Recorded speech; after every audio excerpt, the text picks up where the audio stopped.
les mêmes pôles. Elle s'est consacrée à l'examen des différents points figurant sur l'accord du 20 août 2015 pour en évaluer l'application et discuter des modalités de calendrier pour mettre en œuvre les dispositions qui n'avaient pas été effectivement exécutées.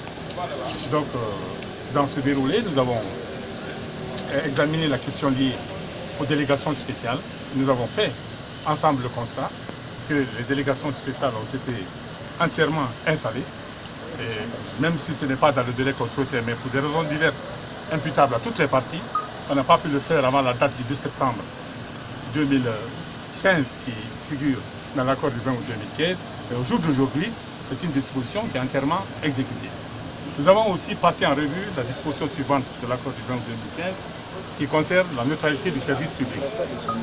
C'est une disposition constitutionnelle et nous nous sommes penchés également sur cette question. Nous avons fait que le constat au niveau de l'administration territoriale, beaucoup d'efforts avaient été déjà fournis dans ce sens et qu'il fallait encore aller au-delà. Nous avons donc suggéré, nous de l'opposition, que certaines mesures soient prises supplémentairement de manière à ce que, effectivement, toutes les sensibilités politiques aient la liberté de circuler sur tout le territoire national, d'exercer leurs prérogatives d'animation de la vie politique du pays sans aucune entrave ni aucune discrimination. Nous avons donc pris quelques mesures qui vont donc être certainement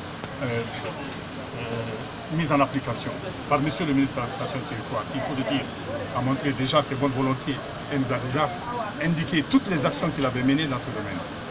La deuxième question concernant cette neutralité du service administratif, c'est bien sûr le libre accès aux médias de service public.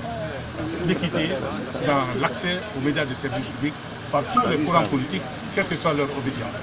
Là, nous avons regretté le recul que nous avons enregistré. Nous avons dit que là, il y a un effort important à fournir pour que les médias du service public s'ouvrent aux partis politiques d'opposition.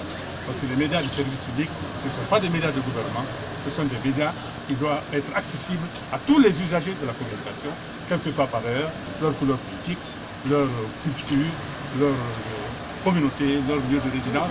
Ce sont les médias qui doivent donc être le lieu géométrique, comme j'aime souvent le dire, de rencontre.